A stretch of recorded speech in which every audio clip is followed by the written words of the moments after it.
Fear has friends. Fear has friends. One of the chief friends of fear is doubt.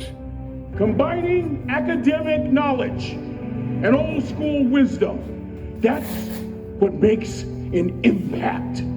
We need to have a very big conversation in the business world about how much kindness, compassion, empathy are the superpowers of business. When your perspective, your perception diametrically opposes your reality, if you are going to give and grow and evolve and attain and become, everything rises and falls on your viewpoint. The question is not how do you develop the motivation to keep going? The real question is how do you develop the discipline to do the stuff you need to do even when you don't feel like doing it? And I believe in business, what is very clear to me is people think kindness and they use kindness, but what it really is a slight version of manipulation. You're doing something with thinking something else is going to happen. Wisdom will come to you in the unlikeliest of sources, a lot of times through failure. When you hit rock bottom, remember this. While you're struggling, rock bottom can also be a great foundation on which to build and on which to grow. You cannot change the past, but you can change your perspective about it. Your viewpoint is your advantage. Your viewpoint is what changes the game. Here's what we do know. Life doesn't get any easier. It doesn't get more forgiving. We just get stronger and we get more resilient. One thing I've noticed is that enthusiasm is common, but endurance is rare. The race is not given to the strong nor the swift, but it is given to he that endureth until the end. One thing I know is that we've all been hit with a measure of adversity at some point in our life. Everybody listening to me has been hit with a measure of trauma. Everybody wants destiny. Everybody wants manifestation. Everybody wants fulfillment. Everybody wants the next level in the relationship and a higher quality of living. But nobody wants to eliminate distractions. Nobody wants to disappear for 3 months, 4 months, 6 months, and eliminate all distractions and get into a place where you can focus on just you. What if you could just shut out every distraction? What if you could just shut out the world for just a season and focus on you? A man is rewarded in public for what he does in private. The reason why you don't see it, the reason why it has not manifested, the reason why you are so frustrated is because you have not been willing to forsake all that you've been called to forsake and to follow through behind closed doors. Sure, you can talk about it. Sure, you can plan it. Sure, you can write it down. Sure, you can go to the conference and hear about it. You can read about it. But at some juncture, you have to disappear and put the work in and come back and shock everybody that's doubting you. Some of you don't even realize you have unfinished business. You need to go back where you left off with a new perspective. Go back to the gym. Go back to the drawing board. Go back to the business. Go back to the relationship. Go back to the burning building. You have unfinished business. All you got to do is show up with a new game plan and a new perspective. You got to finish business. Sometimes you don't find someone for a long time, and then when you do, it changes your whole life.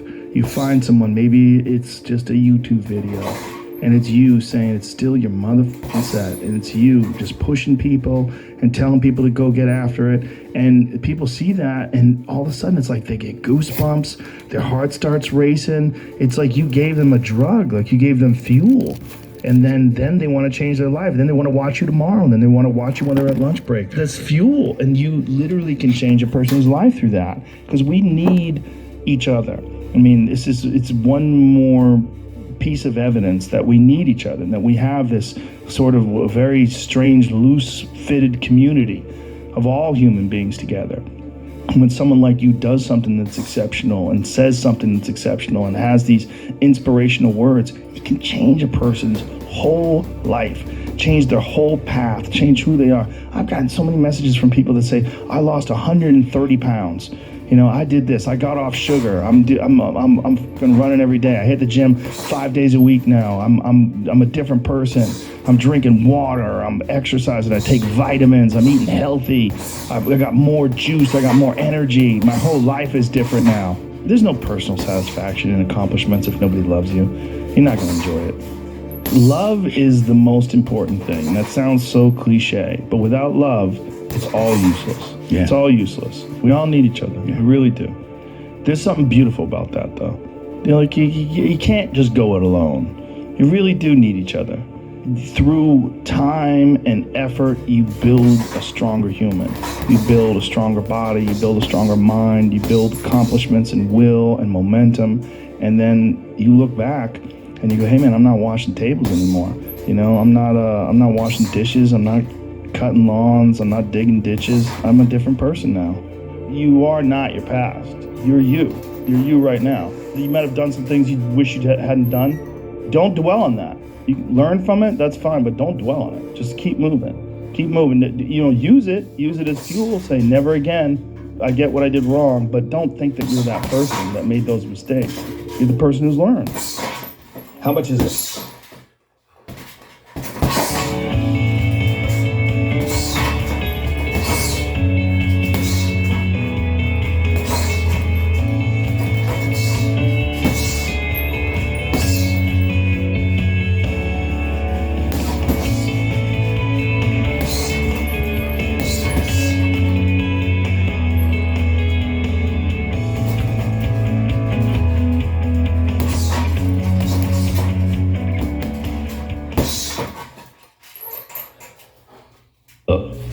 Did you know there was a government-funded education grant that could deposit up to $38,700? How much is it? Like, I'm going to ask that question, whether it matters or not. It doesn't matter where I get in my life. I don't think I'm ever going to be free of how much was that? Because when I grew up, you had to know what things cost. Money is a terrifying thing because it's the one thing in life that everybody gets money. It's the one place where everybody gets it, and now what do I do? And I can lose it. So it's a terrifying concept, like power. You know, very few of us ever get any kind of influence or power, right? Once you get it, you're like, hey, what do I do with this? Am I going to do the right things? And so I think people withhold themselves because we're not educated about money. We don't know where it comes from. We have a lot of misinformation about it. Our parents terrified us. You know, money doesn't grow on trees. Save your money, it'll save you. All these things our parents told us because they were enamored or encumbered with the same kind of liabilities around them. I don't know how to get it. I don't know how to keep it. The worst part that we're all at is I don't know how to invest it. Some people get good at getting it.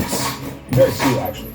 Fewer people at keeping it. My dad died when I was 10. So he paid all his debt off, had everything paid. And so that's all I had, right? Everybody around me was like, get money, keep it, don't use it, you know, but you should invest, but nobody ever learns that third one. And so I think we're just a bunch of people walking around terrified of this apparency of it's scarce, and it's not. And, you know, it's not, there's nothing scarce about it. This is what I did for 25 years, from 25 to 51 years old. Spent my most valuable asset, time, to get money, terrified every second of every day.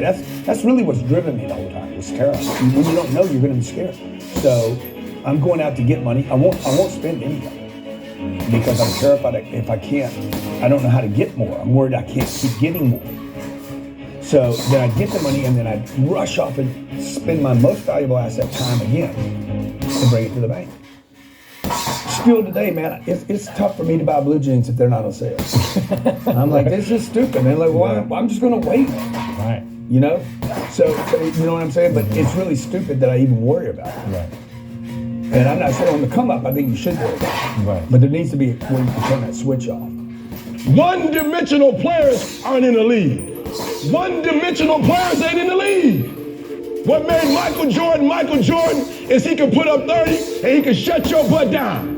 He can play offense, he can play defense. He can play 40 minutes, 48 minutes. If you're not where you want to be financially, if you're not where you want to be emotionally, if you're not where you want to be physically, relationally, socially, 10 times out of 10, it is because you have settled in a place called convenience. And most of you in this room, your problem is you're one-dimensional and you trying to hang your hat on that. So what? I'm the #1 motivational speaker in the world. Am I the #1 father in the world? My kids don't care nothing about YouTube. My wife don't care nothing about YouTube. So what? You're the #1 motivational speaker. Are you the #1 husband? When you come home, cut all that foolishness off and give me me. And there are conferences. Do me a favor. You want CJ talk, and when you get in the garage, you close the garage, and when you come in the house, you take E.T. the hip hop preacher off. I want Eric. I married Eric. I didn't marry E.T. the hip hop preacher. If you continue to believe that your best work is behind you, then you will never achieve what is ahead of you. So real quick, what you got to let go of? Write it down right now. Let's not play. There's an anointing in this place. You need to let go of so you can become 1%. Wealth is a mindset. It's not a mindset. The wisest man I ever met in my life never made it past the 3rd grade, impacted tremendously. Me and my brother, growing up right here in Vallejo, this is our family. My father, wisest man I ever met in my life, left school in the 3rd grade to help out on the family farm just because he left school doesn't mean his education stopped. Mark Twain once said, I've never allowed my schooling to get in the way of my education. My father taught himself how to read, taught himself how to write, decided in the midst of Jim Crowism, as America was breathing the last gasp of the Civil War, my father decided he was going to stand and be a man. Not a black man, not a brown man, not a white man, but a man. He literally challenged himself to be the best that he could all the days of his life. I want to share something with you. This academy was our backyard. Going on that training ship and getting lost, sneaking into the pool, going to all the different places for nearly 30 years. This was home. And I want to tell you, I know what it takes to get where you are. And I need you to listen to me very carefully. I have 4 degrees. My brother is a judge. We're not the smartest ones in our family. It's a 3rd grade dropout dad saying to us, boys, I won't have a problem if you aim high and miss, but I'm going to have a real issue if you aim low and hit. A country mother quoting Henry Ford saying, if you think you can or if you think you can't, you're right. You see, it takes knowledge and wisdom combined to grow your influence so that you'll make an impact. You'll be a shipmate that others can count on. I learned that from a 3rd grade drop. Simple lessons. Lessons like these. Son, don't judge people. The tendency of a person is to walk away from somebody that's different from them. You stay there and you get to know them. Never judge. Then he dropped Jonathan Swift on me. He said vision is the ability to see the invisible. Don't judge. Another lesson from this 3rd grade dropout. Son, you'd rather be an hour early than a minute late. My father had the breakfast and lunch shift here at the academy. He had to be at work at 5 o'clock. We lived on Louisiana Street, 15 minutes away. My mother said for nearly 30 years, my father left the house at 3:45 in the morning. One day she asked him, why, Daddy? He said, maybe one of my boys will catch me in the act of excellence. Aristotle said, you are what you repeatedly do. Therefore, excellence ought to be a habit, not an act. Don't ever forget that. What if we told you that getting your dream home wasn't as hard as you think? What if we said that we can help you get that high-rise condo in you know, the one with the crazy nice staircase, marble kitchen finish, and huge bathroom. Yeah. Trying to control the mind with the mind is like trying to grab fog. It's vapors. You're never going to grab it. The nervous system includes the brain, but also all the connections to the body to act again. And so when you can't control your mind, you want to do something purely mechanical. All trauma, anxiety, fears, they all map back to stress in some way. And you can have stress without trauma. You can have anxiety without trauma, but you can't really have trauma without stress. even though there aren't really strict definitions of the boundaries between trauma and stress and fear, I think it's fair to say that trauma is a fear and or stress response that's happening at the wrong times, right? It's sort of carrying over from an experience that's making life uncomfortable or in some cases exceedingly challenging. So the first thing for anyone trying to navigate stress is to understand in what kind of stress they're dealing with. Are you exhausted and having a hard time getting your energy up? Or is your energy too high and you're having a hard time getting your energy down? Because the solutions to those are often quite different. It's very hard to control the mind with the mind. It can be done. I say when in moments of stress, either excessively alert stress or excessively fatigued stress, look to the body, because there are mechanisms that have been built into the body designed to do this. Now, the reason I can say that is that the physiological side, the double inhale, exhale, is controlled by a specific set of neurons in the brainstem that Jack Feldman's lab discovered. Inhale emphasized breathing can be practiced in a way sort of away from stress, in a kind of offline approach that can be beneficial for raising what we call stress threshold. So there's a whole other way to look at stress, which is to say, how do I get calmer in the mind when my body is hurting? So I was born with a physical disability. I was born with 2 fingers on my left hand and a shorter left arm. And now I have a super cool bionic arm. But, you know, the majority of my life, I hid my disability. For 17 years, I hid my hand. You know, I was bullied. I was like so depressed, and like mental health just wasn't a thing for me because I was just a one-handed guy living in a two-handed world. When everyone stares at you, when everyone makes fun of you, when you're kind of segregated and shown to be the monster, you know, it takes a toll. And unfortunately, there are so many labels that get put on people, especially people with disabilities. You know, when you think about synonyms for disability, you think of weak or broken or useless or helpless or less than. And I don't know if you can imagine being a kid living a life they didn't ask for, being labeled weak or broken. You know, so that really hurt me. And for 17 years, I hid my disability up until a few years ago. I had to build this persona of fake confidence, and I kind of became that person that everyone's like, oh yeah, that's just the guy who hides his hand. But I had this fake sense of confidence about my disability and pretended like it didn't exist. And I did that for almost, 20 years. The biggest advice I could give myself is you have a right to what you're feeling, but just because you feel it doesn't mean it's real. Feelings are not facts. And I would try to get myself to question those negative thoughts and really try and understand that just because you feel a certain way, just because you feel people are staring at you, just because you feel less than, doesn't mean you have to invest in that thought. If we all invested in every thought we had, we'd probably be crazy, We get some negative random thoughts that come across our mind sometimes. And my job is to not let my mind take over. And that's when I win and when I lose and everything in between. So in talking to that 20-year-old version of myself, you're valid for what you feel, but at the same time, it's not a necessity to act out those feelings. You have a choice between what you think and what you do. And that choice is everything. I think that enduring something and building up that ability to endure things, that's also a very important mechanism that you could apply to everyday life. Like that, the mechanism of understanding how to endure. There's a lot of people just running from discomfort. They're running from it. They're just avoiding it. It's so easy to. And like if you get distracted for a second, you're like, let me check my phone. You just start going through your phone and looking at bullshit, and you're just distracting yourself from the tiniest frustration of boredom. It's we don't get bored anymore. Or if we get bored for these tiny amounts of time, then you get distracted. So your distraction is eliminating your boredom. But the problem with that is like there's certain thoughts that only come to you when you're thinking, when you don't have any input coming in. When we're constantly looking at our phones, the only input you're getting is input from other people. And sometimes that's good.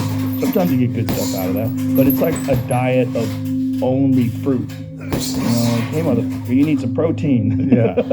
Like you need to get some other things in your diet. And I think having discomfort in your diet like having it as a regular part of your life, it minimizes the amount of other kinds of bullshit. And I think that insanity and greatness are next door neighbors, and they borrow each other's sugar. There's something about mastery, like true mastery, that requires you to shut off massive areas of your life, personal areas, relationships, education. My education was a joke. I mean, until I was 21 years old, until I started doing stand-up comedy, I didn't read books. I mean, I might have read a Stephen King book here and there to kill time while I was on the train on my way to training, but there was no desire to educate myself. If I was educating myself, it was maybe reading the Book of Five Rings to learn better strategy, to be a better fighter. That was all it was. Was there ever a point where you said, I'm a little out of balance, I need to go the other way? Well, I realized I was a flawed person for sure. You know, and I think in realizing that you're a flawed person... What helped you realize that? Just fucking up, just being an idiot, you know, realizing, you know, girls would get mad at me, or maybe guys would get mad at me, whatever it was. I realized that I had flaws, you know. I knew that I was... And then also failing at comedy. One of the hardest things to do is to go from being really great at something to sucking at something. And that's something that you suck at is now your path. You know, and that's what I found myself in comedy. You know, I could get laughs every now and then, but I knew I wasn't anything special. I knew I was terrible. And there was something exciting about being terrible because I had potential, because there was potential for growth. You know, if you start doing it and you're great at it, like naturally, like maybe I wouldn't have had the motivation to do it as a living for 25 years like I've done. I don't know. But at that time, you know, making that transition from martial arts competition to being a comedian, that's when I started going down the road of balance and started trying to balance myself as a person. And I started trying to almost educate myself to have more things to talk about on stage. And then along the way, my curiosity started to blossom. And then I started to just be interested in things for being interested in them. And as I got better as a comedian, I became less worried about what other people thought about me and more worried about just improving and keeping this sort of momentum going. And as I relaxed more, you know, in having some success in life and sort of not worrying about bills as much, not worrying about my future, then I started to explore altered states of consciousness, and then I really started opening up the door to the whole yin and the yang. Life is filled with so many different kinds of experiences that are available, and that's one of the things that you sort of open up to when you relax. When you relax and, you know, you don't worry about what you look like, you don't worry about what you sound like, you don't worry about how people feel about you, because you've thought about all these different things on your own, and you've kind of corrected as many things as you can correct given that time period. But you feel comfortable that you're on a good path. Mm-hmm. You know, then you sort of can entertain ideas that maybe you wouldn't if you were insecure or more insecure. You know, I think you have to be insecure if you're finite. We're worried about death. We're worried about disease. We're worried about loved ones. We're always going to be, in a certain sense, insecure. You know, we're worried about being sexually attractive. We're worried about being socially interesting. Sure. You know, there's always going to be some form of insecurity, but that's also part of the balance of life too. It's like you don't ever get to bliss. You know, what you get to do is chase bliss. You get to enjoy the moment. The moment is amazing, and it'll go away, and you'll be fucking tired, and you got to get up, you know, and you got to drive in traffic, and you're not going to like it, and you got to, you know, do some shit you don't want to do. There's a lot of times where I work out where I don't want to, you know, and I make myself do it. If I was living in bliss, I'd just be a fat fuck sitting on the couch, you know, thinking that I don't want to do that. My life is about enjoyment. No, there's enjoyment in doing things you don't enjoy. The ROI, I like to say, of a basketball is billions of dollars for LeBron James. It's zero for me.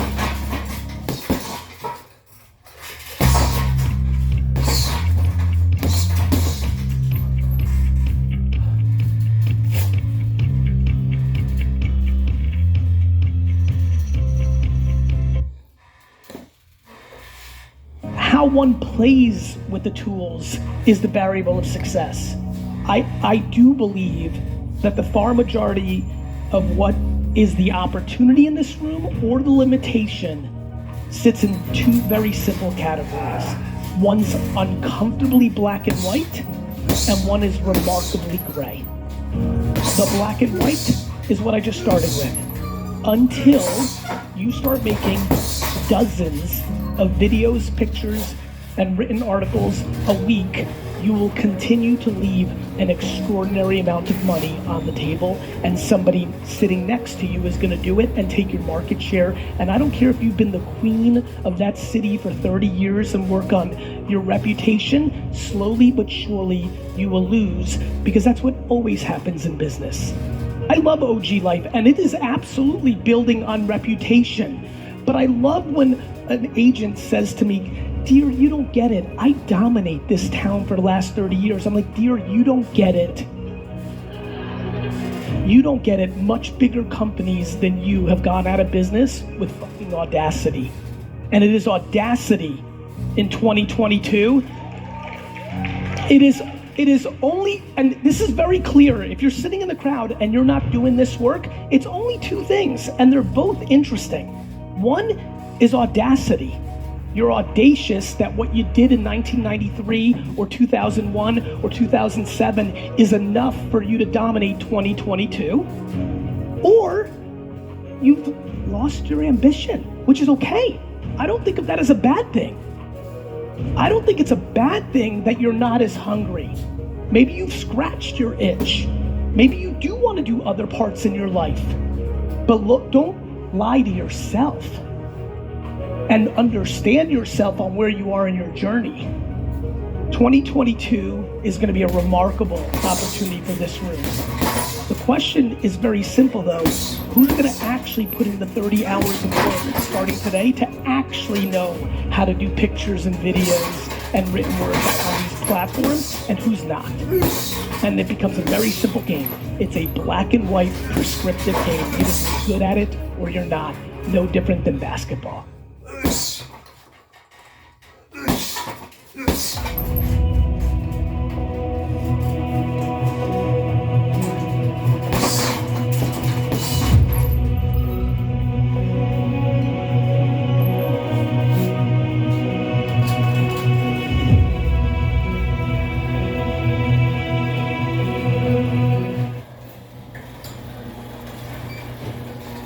Welcome.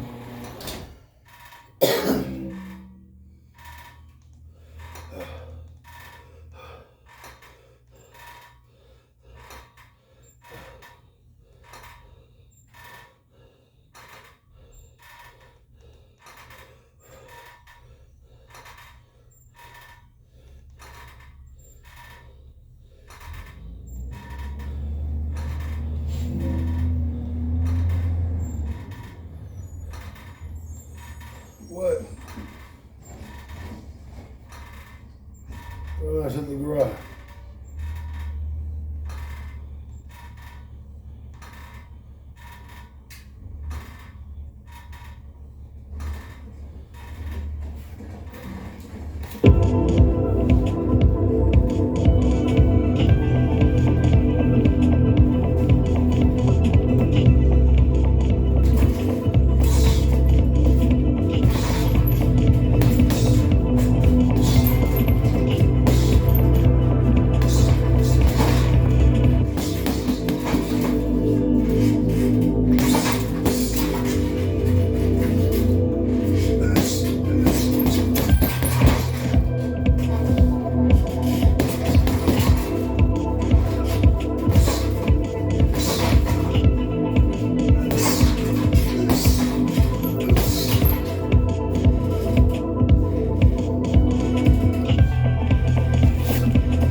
You've got to win first.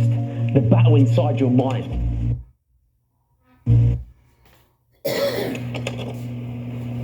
If you want to win at anything in life, there's one battle you got to win first. The battle inside your mind. Life is about making mistakes. I think so many people just try to avoid it so much that they never get anything done. The secret is to not dwell on that shit. Too many of you that are listening, that are watching, are just dwelling on stuff that happened yesterday. Guess what? You can't do jack shit about what happened yesterday. You can only change what happens tomorrow. So the secret is to learn from those mistakes. Look at what happened yesterday, but don't dwell on it. Don't live there. Don't live at that mistake. Don't live at that point of your life where everything changed for the worse. Don't live there, because all the time you're living there and you're going over every single possible scenario in your mind, blaming yourself for making the wrong decision, you're not looking forward, which means you're not going anywhere. You see, real f***ing struggle ain't external shit that's all around you. It ain't the test you got to pass, the race you got to win, the weight you got to lift, the business you got to start, or the bills you got to pay. The real battle is in your mind. Your mind is a f***ing battleground, and the real enemy is after one thing: your mind. It's out to worry you, stress you out, break you down. It's out to make you quit. It's out to make you think you can't get up, make you give up on your dreams. The fight you gotta win is in your mind. It ain't in your job, it ain't in your home, it ain't in the classroom, it ain't in the gym. And if you win the fight for your mind, I'll tell you this: you'll win your job, you'll win at home, you'll win in the classroom, and you'll win in the gym. You got to remember every single day that all this shit around you ain't nothing compared with all the shit inside your mind that exists there to make you quit, make you fail. All the doubt, all the stress, all the insecurities, these things exist to make you fail. You can't let them win. If you lose the battle within, then you'll lose anything you do. Get to work. Every day start training your mind to believe that you can do anything you want to do and be anyone you want to be. But you've got to win up here first. Nothing else matters. If you win the battle every single day, all of your other challenges in life become a piece of piss. Stay focused, stay motivated, but most importantly, stay strong. If the enemy within is in check, then the enemy outside can do you no harm. And that's how you win.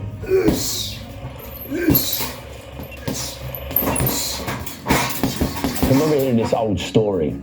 A gentleman was walking through an elephant camp, and he spotted that the elephants weren't being kept in cages or anything like that, or being held by chains. All that was holding them back from escaping the camp was this small little piece of rope that was attached to their ankle. As the man gazed upon the elephants, he was completely confused as to why the elephants didn't just use all of their strength to break the rope and escape the camp. They could easily have done so, but instead they didn't try at all. The man was curious and wanted to know more, so he asked one of the trainers nearby why he thought the elephants were just standing there and never even tried to escape. And the trainer replied, when they're very young and much smaller, we use the same size rope to tie them. And at that age, it's enough to actually hold them and stop breaking out. As they grow up, they're conditioned to believe that they can't break away. They believe that the rope can still hold them, so they never even try to break free. The only reason that the elephants weren't breaking free and escaping from the camp was that over time they've adopted this belief that it wasn't possible. The moral of that story is that no matter how much the world tries to hold you back, always continue to believe that what you want to achieve is possible. You know, believing you can do something successful is the most important step in actually achieving it. You can do and be anything that you want, no matter what. No matter what you've been told and conditioned to think growing up. Start from today to believe that you can. You can have that thing that you want, all right? It's yours. It's staring you in the face. It's right in front of you. But you've got to take it. All the while that you're standing around waiting, doubting yourself, telling yourself you can't have this and you can't have that for whatever reason, you're never going to get it. Just like that elephant, you might have this little rope around your leg and you've been conditioned to think that it's holding you back, but you're big enough and strong enough to take on the world. You've just got to believe it's possible. So believe. Get that through your head. You're not going anywhere, especially forward, if you're constantly looking back. You can't do it. You've got to look there. You've got to learn from it.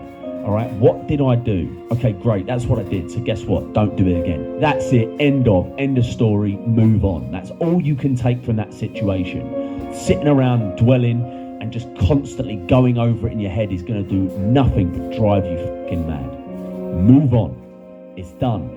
Learn from it, change, move forward. The light is there. It's at the end of the tunnel, and no matter how fucking dark it's been up until this point, no matter how dark your life has been up until now, the light is there. Even if you can't see it, you've got to keep moving forward. Learn from what you've just done, move forward. Learn from what you've just done, move forward. Repeat, repeat, repeat, all the way forward until one day you're going to get to the end of that tunnel and you're going to see the light. The difference between successful people and unsuccessful people. I think as a society, we are made to believe the word success represents money. If you go up to someone and say, oh yeah, he's a successful guy, what that means to most people is that he's rich. I don't think that success means any of that shit. I believe success is how happy you are. I know a bunch of guys that make a shitload more money than I do, but I believe I'm more successful than them because I'm much happier in my life than them. I'm a happy guy.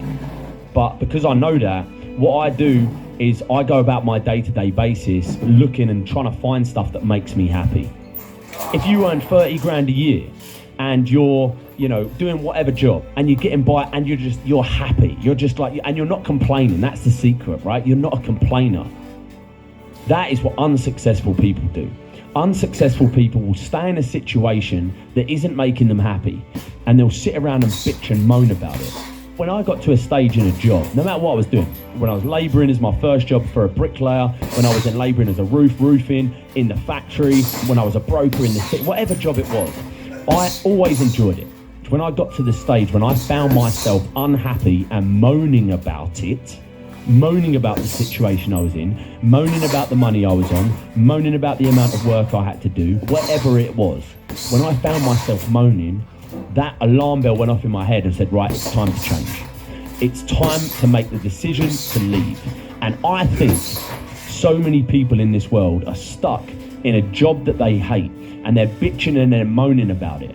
What they've got to realise is that it's their choice, because what people tell people is that, no, it's because of this and it's because of that, because I've got 4 kids and I've got bills to pay and I can't afford to leave a job. Bullshit. Absolute bollocks. You always have the power to change. You have to make the decision to change. You've got to decide to change and have the balls to go and follow it through. I had the balls to at least try. You know why? Because I knew that doing that was better than being in a situation where every single day I'm moaning about life. Because that is what makes people unhappy. I don't want to be in any situation where I'm moaning about life. So many people are pretending, lying to themselves, saying they have to be in this situation they don't like.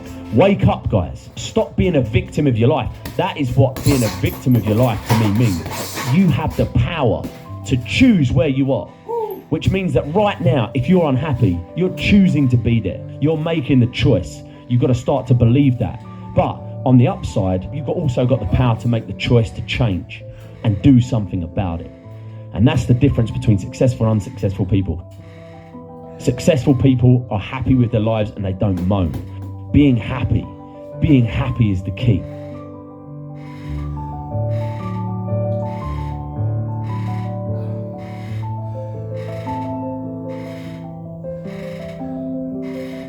Being happy is the key.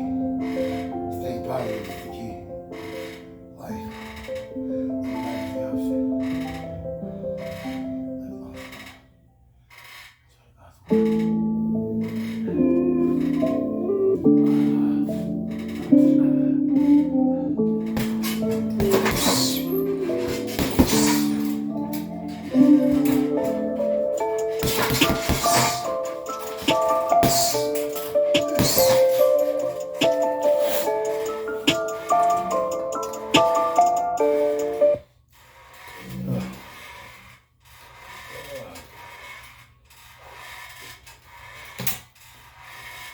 These are the moments we play for, when everything is on the line.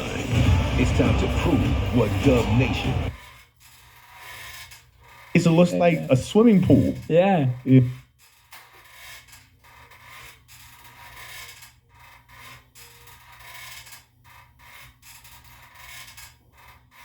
know, yeah, that's magic.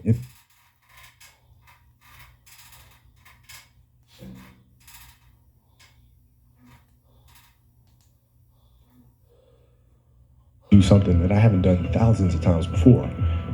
When I prepare, wake up at 3, you train at 4. So 4 to 6, come home, breakfast, relax, blah, blah, blah. Now you're back at it again, 9 to 11, relax, and now back at it again, 2 to 4, and now you're back at it again, 7 to 9. Look how much more training I have done by simply starting at 4. Kobe Bryant, a warrior, the best in the game. And that was the most important thing for me, is to leave no stone unturned, get better every single day.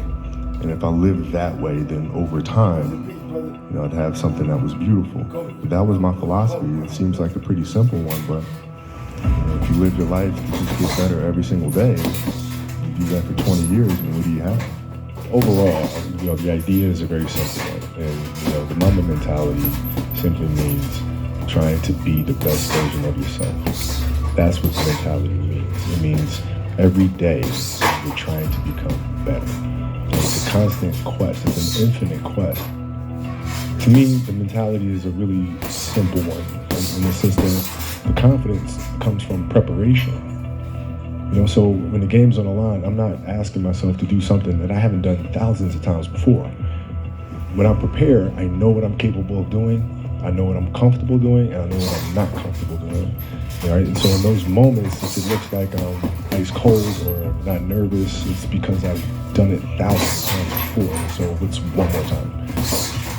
So starting at the age of 2, when I first started playing the game, on and on and on, I always ask questions. I always try to get better every single day and learn more. You'd be surprised, like some people, like my kids at 2 could do a lot of things. At 2, I could dribble a basketball, I could shoot a basketball on the Nerf hoop at the house, and I would go to practice with my father. I would observe my father. I'd sit and watch games with him. A lot of things I learned by being around the game. Right? So by the age of 6, I was already strategizing versus other 6-year-olds. At the age of 6, I figured out 6-year-olds couldn't dribble with their left hand. So like I was playing these 6-year-old kids, I would make them dribble with their left because I knew they couldn't. And so they dribble off their foot, pick it up, lay it up. Do it again, dribble off foot, pick it up, lay it up. So at 6 years old, I had 63 points.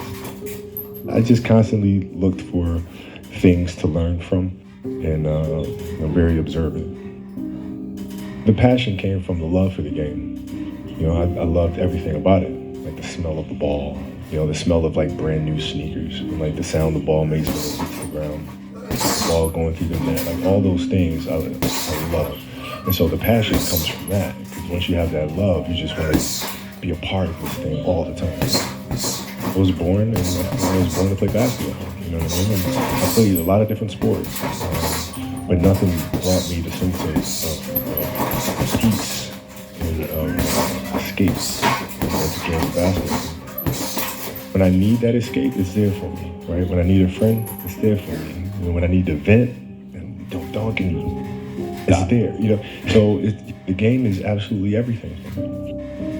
I had goals, I had expectations and things I wanted to accomplish, and so like the outside world could not meet that. So, I knew I wanted to win like 5, 6 championships. That was my goal. For me to come out and say that, people would think I was a lunatic. So no matter what they said or what they threw at me, my expectations were certainly higher. But you can't control that passion. Sometimes you kind of have a fire. You need to keep those flames burning. Yeah. Ain't nothing you can do about it. Like you don't really have much of a choice. Like you wake up in the morning and you go. Even if you try to dial it back, it'll just build up, and then it'll just like come out 10 times worse than it was before. Can't really control it. There's a quote from one of my English teachers at Lower Merion named Mr. Fisk. He had a great quote that said, "Rest at the end, not in the middle." And that's something I always live by. I'm not going to rest. I'm going to keep on pushing now. There are a lot of answers that I don't have, even questions that I don't have. But I'm just going to keep going. I'm just going to keep going, and I'll figure these things out as you go, right? And you just continue to build that way. So I try to live by that all the time. What was really your work ethic like, and for how long did you stay disciplined? Well, I mean, every day. Since 20 years. It was an everyday process, and trying to figure out strengths and weaknesses. For example, jumping ability. My vertical was a 40. It wasn't a 46 or a 45. My hands are big, but they're not massive, right? So you got to figure out ways to strengthen them so your hands are strong enough to be able to palm a ball and do the things that you need to do. Quickness, I was quick, but not insanely quick. I was fast, but not ridiculously fast, right? So I had to rely on skill a lot more. I had to rely on angles a lot more. I had to study the game a lot more. And but I enjoyed it though. So like from the time I can remember when I started watching the game, I studied the game, and it just never changed. What does losing feel like to you? It's exciting. Why is it exciting? Because it means you have different ways to get better. There's certain things that you can figure out that you can take advantage of, right? Certain weaknesses that were exposed that you need to shore up. Right, so it was exciting. I mean, it sucks to lose, but the hardest thing is to face that stuff. That's a really, really tough challenge. As athletes, psychology is before you start a game, how can you lock in and get into that mental space where nothing else matters? You're completely locked in and focused on what you're trying to accomplish as an athlete out there. The noise of the crowd doesn't matter, whether you're cheering or booing doesn't matter. You're just completely locked in. How do you do that? If we're talking about, a basketball decision where, read a certain coverage or something like that, I mean, a lot of that comes from the pre-work and understanding what their defensive package is and how to put teammates in certain situations. For example, if you look at players nowadays that are charged with taking game-winning shots, making game-winning decisions, and you look at the play and then you look at it and say, okay, well, that shooter was there, the double team came, and, the player couldn't do anything but pass the ball, right? Well, that's because they didn't do the pre-work. So when you do the pre-work, you understand, okay, this team in this situation likes to run a double team from this particular angle. All right, so I'm gonna clear that side out, force the double team to come from a different angle, move myself to a space on the floor where it's gonna take a long time for the double team to come, and now I can circumvent the double team and get to a place on the floor where I can knock down a shot or get to the basket. So it's all that pre-work. Well, I mean, here's why practice is important to me. Not from just the standpoint that I enjoy playing. Like, I enjoy being there. I enjoy getting better. But as a leader of a team, it's also your responsibility to elevate the rest of the guys. And what people tend to get stuck on a lot is saying, okay, the way to make players better is to pass them the ball when they're open. It's a very trivial what you have to do is you have to get them emotionally to want to be better. You have to get them to an emotional space where they wake up every morning driven to be the best version of themselves, right? And how do you do that? And practice for me was a chance to challenge them, right? And this is where you have to know your teammates, because if it's late, you just had a back-to-back and you have practice the next day, you show up, guys don't feel like going through the motions of practicing. It's important to know each and every one of them individually, personally, because then you know what nerve to touch. Some guys, it's like, okay, come on, let's, we can do this. That'll get them going. Other guys, no. You got to figure out what button to push. Powell was always Spain. If I tell them how they lost in a gold medal to us and how they're going to lose again, how I'm going to beat you in practice just like I beat you in a gold medal game, he would hate that. But that's what practice was. You have to drive it. You absolutely have to. And if practice is more intense and harder than a Game 7 will be, then a Game 7 will be easy. But if it's not, then that's when teams start folding and capitulating. I think the best way to prove your value is to work. Is to learn, is to absorb, to be a sponge. You always want to outwork your potential. As hard as you believe you can work harder than that. And that's what I try to do when I first came in the league. But basketball is such a direct competition sport. That competitive nature, the work ethic, and curiosity.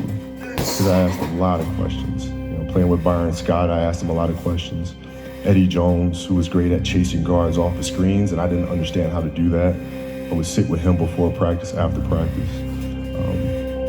Magic, James Worthy, Kurt Rambis, Kareem Abdul, all the Laker greats, I would always sit down and just ask them questions about certain games that I studied growing up. What actually happened there? What did you feel there? Why? Bird tough to defend? Why? Because you look slow to me. like I'm missing something. So like, tell me what I'm missing, you know what I mean? And so I would always ask questions and try to learn as much as I could. I had a purpose. I wanted to be one of the best basketball players to ever play. And anything else that was outside of that lane, I didn't have time for. At what age did that goal become crystal clear? I made that deal with myself at 13 years old. At 13 years old? 13 years old. That's the deal I made. You were crystal clear about it? Crystal clear. And where did inspiration come from? The love of the game. The love of the game, the challenge. Like I would watch Magic play, I'd watch Michael play, and I would see them do these unbelievable things, and I'd say, you know, can I get to that level? I don't know, but let's find out. Let's find out. And so that curiosity to see where I could push this thing led me down that path, I think. Were you always competitive from the day you were born? You were super competitive? Competitive with things that I participate in. So I'll put it to you this way. So like, you know, basketball for me was the most important thing. So everything I saw, whether it was TV shows, whether it was books I read, people I talked to, everything was done to try to learn how to.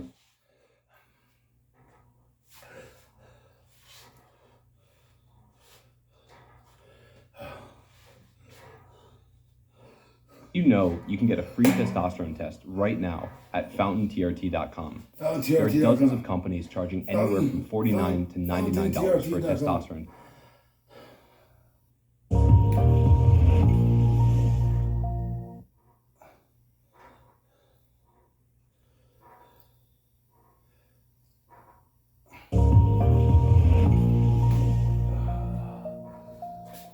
FountainTRT.com. Have a vision. Think big. Ignore the naysayers. Work your ass off and give back and change the world. Because if not us, who? If not now, when? What is the secret to success? The long version is that I actually always had 5 rules. And everything that I did, I always used those 5 rules, and those 5 rules helped me to become successful in various different areas. And I believe that those rules can be applied to almost anyone and everyone. You don't need to be a bodybuilding champion, you either need to want to be a governor of California or to be an action hero or anything like that. If you want to excel in whatever you do, those rules are for you. It's that simple. And I have to tell you right off the top that I always was very intense. As a kid already, I was very intense and I was very hungry. I always wanted to be the best. I always wanted to be number one. I always wanted to get to the top. I never believed in just getting by. Now, I have nothing against people that just want to get by, because I think there are many roads to happiness, but I think that we all here like to be successful and we are driven. So that's why those rules apply to you. So my first rule is find your vision and follow it. You see, I think it's the most important thing that we have a very clear vision of where we go. A goal, where do we go? Because you can have the best ship in the world. You can have the best cruise liner, but if the captain does not know where to go, that ship will drift around the world and out there at sea and will never end up anywhere. And this is exactly the way it is in real life. If you don't have a goal, if you don't have a vision, you just drift around. And you're not going to be happy. This is why it is so important to have that vision. Now, I created that vision in Austria. I grew up after the Second World War. Austria, right along with Germany, lost the Second World War, thank God. And the problem was that everyone was so depressed because they lost the war that there was alcoholism everywhere. There was, of course, depression. There was a terrible economic situation. There was famine. There was starvation and all those things. And also it was kind of a little place and narrow. I felt I wanted to get out of there. I wanted to escape. And I couldn't see myself really to work there and to stay there, to work in a factory, or to work on a farm, or to even to follow my father's footsteps and to become a police officer. I couldn't see that either. As a matter of fact, that's what my parents wanted me to do. They wanted me to become a police officer and to marry a girl by the name of Heidi and to have a bunch of children and to run around like the Von Trapp family in The Sound of Music. But that's not what I saw. This was the vision of my parents, but not mine. And luckily, one day in school, I watched a documentary about America. And I found myself, I knew exactly that is where I wanted to end up. I wanted to be in America. Everything that I saw in the documentary, I just loved. Everything was so big. I remember the tall skyscrapers, the monstrous bridges, the giant freeways filled with beautiful cars, the huge jetliners, movie stars, Muscle Beach, and all of those things. I could not wait to get there. The question was just, how do I get there? How do I get to America? I mean, this was not a common thing to do way back in the 50s. No one had the money to travel or anything. But one day I was fortunate enough to see a magazine. And that magazine showed me the path to America. And it was a bodybuilding magazine. And on the cover was this very muscular guy. He was standing there like Hercules with a Hercules outfit. His name was Reg Park. This Reg Park was on that cover, and I remember the cover said, Mr. Universe becomes Hercules star. I read the article as fast as I could, learning about how he grew up in Leeds in England, poor, and how he trained 5 hours a day, every single day, and trained and trained and trained and lifted weights, and then he finally became Mr. Great Britain. And then he became Mr. Universe. And then he won a second Mr. Universe title and a third Mr. Universe title, and then all of a sudden he landed in Rome in Cinecittà doing Hercules movies. And there he made millions of dollars, and this money he took. He bought himself a gymnasium chain in South Africa, and he became a successful gymnasium owner. And as I read, I became more and more certain about my own future. As I read this story, I was so excited, so interested. I knew exactly that I wanted to become another Reg Park. I know he laid out the blueprint for my life, basically. I could see myself, I could visualize myself clearly. Your invitation to the club. Taking a trip is just the beginning of what you can do. Preferred pricing for members only. Exclusive experiences, handpicked by experts, and customized concierge to make every trip the trip of a lifetime. It's the ultimate travel club. To be a champion on that same stage where he won the Mr. Universe, and then to move to America, then get into movies, and then become rich and famous. I had that vision very clearly laid out. I was so happy that I knew exactly where I was going. From that moment on, everything that I did, no matter how hard I had to work or how much I had to struggle, it didn't matter. It was a wonderful joyride because I knew what the purpose was and I found my passion. The simple truth is, if you don't have a vision, if you don't have a goal, if you don't see your future laid out in front of you, you're just floating around without a purpose. And I think that the numbers speak for themselves. This is why so many people around the world are unhappy with their jobs. I mean, in America, 74% of the people hate their job and would like to change jobs. So think about that. That means that only a quarter of the Americans love their life's work. I mean, that is a very depressing statistic. I always smiled when I worked, no matter how hard I worked. I always had a great time, no matter what I did. It didn't matter if it was in bodybuilding, or if it was in the movies, or if it was as governor. I remember in the pumping iron days, people ask me in the gym all the time, why are you smiling all the time? Why are you so happy? You have to lift 50 tons of weights. You have to train 5 hours a day. I mean, I look at the other bodybuilders' faces and lifters' faces, and they look kind of depressing. They look sour. They're miserable that they have to lift weights. You don't look miserable, you look happy. And I tell them always, I say, I smile because I know exactly that every rep that I do, that every set that I do, every weight that I lift, I get one step closer to turning that vision of mine into reality and becoming that Mr. Universe. I could not wait to lift another 500 pounds in the squats. I could not wait to do another 1,000 sit-ups. I could not wait to do bench press, more bench press, more curls until I couldn't move my arms anymore. Because I knew that every rep got me closer to standing on that stage as a champion. As a matter of fact, when I lifted weights, I didn't really feel like I was lifting weights. I felt like I was lifting a trophy over my head each time I lifted. And to have all those bodybuilders around me and thousands of people screaming. And I tell you that this vision didn't just help me in bodybuilding, it helped me with everything, like I said. I remember in the movie business, there were many times stunts that I had to do where I got hurt, where I was in pain, in agony, and I had to do it over and over again. I remember one incident specifically in Conan the Barbarian. There I was, crawling on all four, on rocks, over rocks and gravel, holding my sword right in front of me. And as I was crawling, the camera followed me, and it was around 30 feet that crawl on those rocks and this gravel. And eventually, after 10 takes, my elbows, my knees started bleeding and hurting. And the director came to me sheepishly and said to me, he says, "Do you mind if we do another take? I need a close-up of you." And I said to him, "No, I don't mind at all." I said, "Go and do as many takes as you want." He says, no, I don't want to do that because I know you're in pain, you're bleeding. I said, no, I don't feel any pain. I said, the only thing I see is the finished scene. I see the finished scene of me crawling on all four with my sword in the front, crawling up and sneaking up behind Thulsa Doom, the main villain of the Conan movie that killed my parents, and rising up behind him and cutting his head off. That's what I see.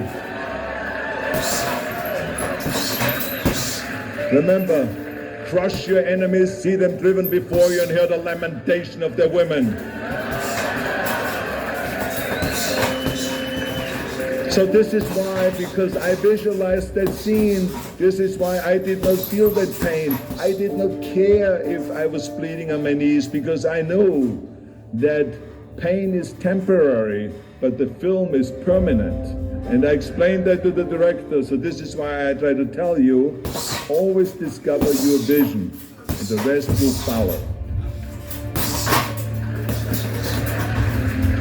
Now my second rule is never ever think small. If you're going to accomplish anything, you have to think big. You have to go and shoot for the stars. The biggest challenge most people have is because they think small. And the reason why people think small and why they choose small little goals is because they're afraid to fail. They know that if you shoot for a big goal, then the chances of failing are very high. And they're afraid of failing. It's one of the most common things why people are frozen and why they can't make a move in life, because they're scared of failing. I say to myself, hey, I'm not worried about failing because that's part of life. You're not going to go and win everything. And how far can you fall? Look at this. This is the ground. That's as far as I can fall. And you know something? That the only time you really consider the failure is if you fall and you don't get up. But if you get up, you never consider the failure. So I never considered myself a failure. I always considered myself a winner, even though I fell every so often. But I always got up and I always moved forward. This is the important thing. I never had any patience, of course, for thinking small, because in German we have a saying, wenn schon, denn schon. And that means that if you do something, then go all out and do it well. And this was not just the case in bodybuilding. I didn't just want to be a bodybuilding champion. I wanted to be the greatest bodybuilder of all times. I wanted to have the most muscle, the most muscle of all times, the most definition. I wanted to win the most trophies, the most world championship titles. I just wanted to be the best. And the same is also in movies. I didn't just think about being in movies. No, I wanted to be a movie star. I wanted to have above the title billing. I wanted to become the highest paid entertainer. I basically wanted to be another John Wayne. What's wrong with that? And then the same is in politics. I didn't just want to go and be in politics and enter a race for city council. I mean, let's be honest. Does that sound right, Schwarzenegger? City council? No, come on. Not even Schwarzenegger and mayor. No, it had to be Schwarzenegger running for governor. But not just any governor, but governor of the greatest state in the United States, of California. That was the important thing. I give you an example of thinking big. When I became governor, I wanted to rebuild California's ancient infrastructure. You see, America has been living off infrastructure that was built in the 50s and 60s, and it drives me absolutely insane that America hasn't started rebuilding that infrastructure. I mean, we haven't invested in new roads or in new transit, on schools or in energy or anything like that for decades. The number of cars that we have now in America are 4 times as many as we had in the 60s. Therefore, we should be having 4 times as many freeways, 4 times as many tunnels, 4 times as many bridges and all this. But we don't. So this is why I wanted to get our act together and do the upgrading, at least in California. So when I talk about infrastructure, I didn't really want to just fix roads and close some holes in the roads. I wanted to build massive freeways on top of freeways. I wanted to build the first high-speed rail in the United States. I wanted to build more bridges and more tunnels, more on-ramps and off-ramps. I wanted to see literally cranes everywhere.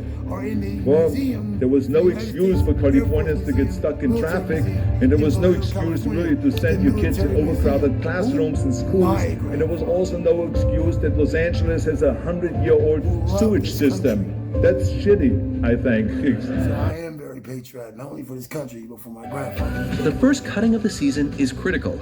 Removing debris and the top layer of grass promotes healthy lawn growth. Lowering the cutting height of the mowing deck in spring removes debris and the top layer of dead grass, while the Walker GHS system vacuums unwanted materials and winter grass kill away from the lawn. The GHS system can also be used to collect dead material blown or raked on the lawn when winter debris is cleaned from landscape beds. Contact your local Walker dealer today to test drive a mower. Edward D is in David again. Olita. Wanton Tank Davis is one of boxing's biggest stars and a stone-cold knockout artist, but top contender Rolando Rolly Romero was shot. Davis versus Romero for the 135-pound world title Saturday, live on pay-per-view. Mildred Olita Perry. At first, of course, some of the legislators looked at me like I was absolutely insane when I told them this vision. They were willing to spend maybe $5 billion, which of course is petty cash in compared to what my vision was. But some politicians, of course, had a hard time to see the big picture because they didn't really ever travel outside California. So they haven't really seen big infrastructure. They haven't really seen big infrastructure all over the United States, or maybe in Asia, in China, or in Korea, or in Brazil, or in European countries, or here in Australia, maybe. So they haven't seen that. And then, of course, there are other politicians that simply don't have a vision of the future past the next election, which is a common problem politicians have all over the world. So it was my job as governor to motivate them and to take them and to see the traffic jams in Los Angeles and to see the overcrowded classrooms and to see all the problems that we have. And I kept pushing and pushing, and I pumped them up enough that eventually they saw the big picture. And eventually Democrats and Republicans came together and we invested $60 billion to rebuild California's infrastructure, the biggest investment of our state in 50 years.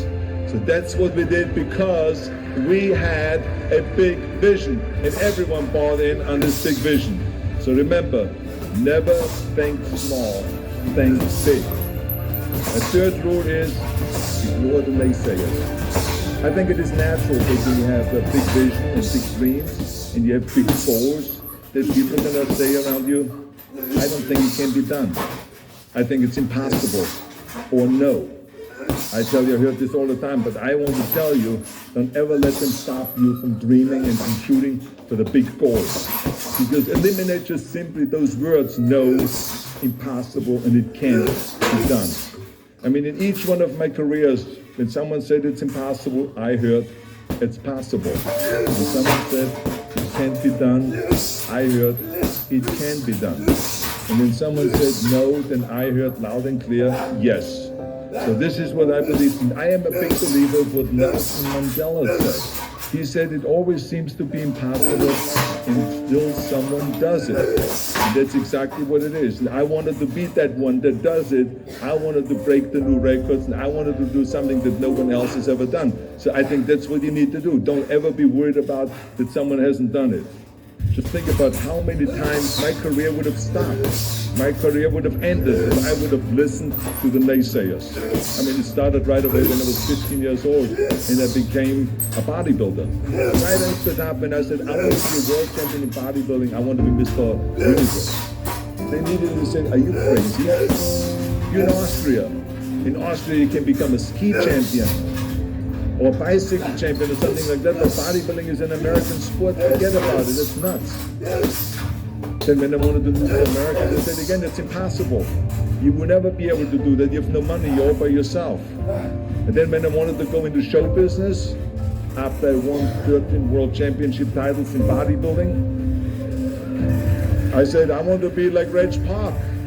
I want to be a Hercules. I want to get into movies. Well, I tell you, when I met those agents and managers and studio executives, their reaction was, oh, Arnold, that is so funny.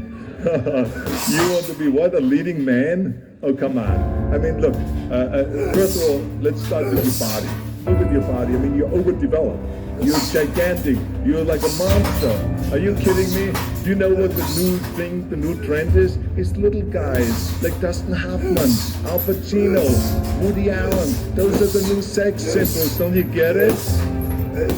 And then your accent always gives me the chills just listening to your German bullshit. Come on now. I mean, oh God. I mean, it's like it's scary when you talk. It's unbelievable. I mean, have you ever? I mean, this year, have you ever seen an international movie star with a German accent? It doesn't happen. Forget about that. And then your name, what is it, Schnitzel or something like that? Yeah, I can see that name already up there on the billboard. Yes, and people are going to storm the theater and the movie houses because Schnitzel is starring in the movie. Oh yeah, I can see that already. So that's what they said. They said to me, it says, look, forget about it, you're a nice guy.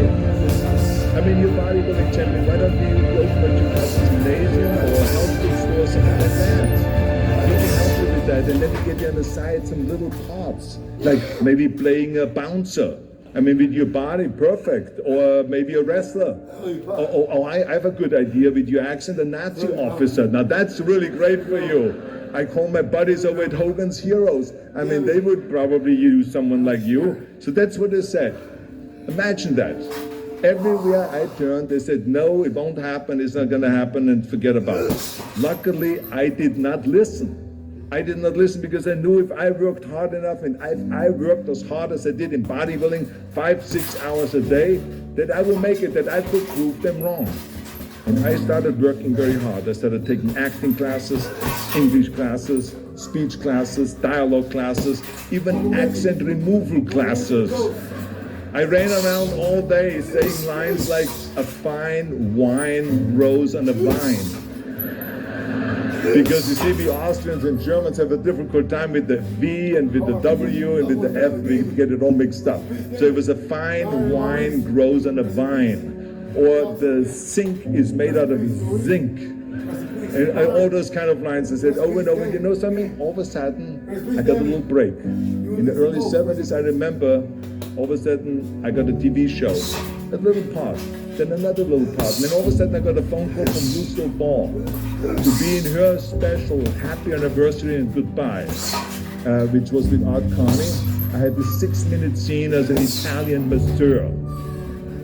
Now, most people don't know the difference between an Italian accent and the German accent, so I got away with my German accent. But I played this Italian masseur and I was so delighted.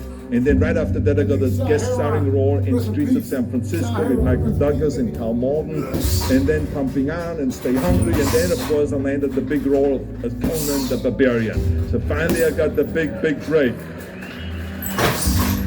And you know what was so interesting about it was that as soon as we were finished with the Conan movie, we were out there on a promotion tour, and the director said at the press conference, the director is John Milius, he said, if we wouldn't have had Schwarzenegger with those muscles, we would have had to build one. Now think about that. Before it was this huge obstacle to have this body, and all of a sudden the director says, if we wouldn't have had Schwarzenegger with his body, we would have had to build one.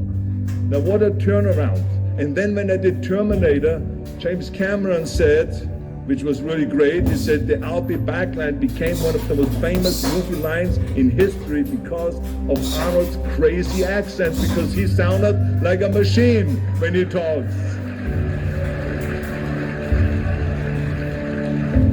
So as you see, everything that the naysayers said was a liability became an asset. And the same was also in my political career. When I ran for governor, they immediately said, I shouldn't do it, it is a big mistake, it won't happen, I will lose, and all of those kind of things. And the rest, of course, is history. The bottom line is, if I would have listened to the naysayers, my career would have ended when I was 15 years old. I would be still yodeling in Austria, in the Alps, and I would not be talking here today to you. And the reason why I'm here today and talking to you is because I did not listen to you can't, or it's impossible, or no. So I just recommend to you very strongly, ignore the naysayers.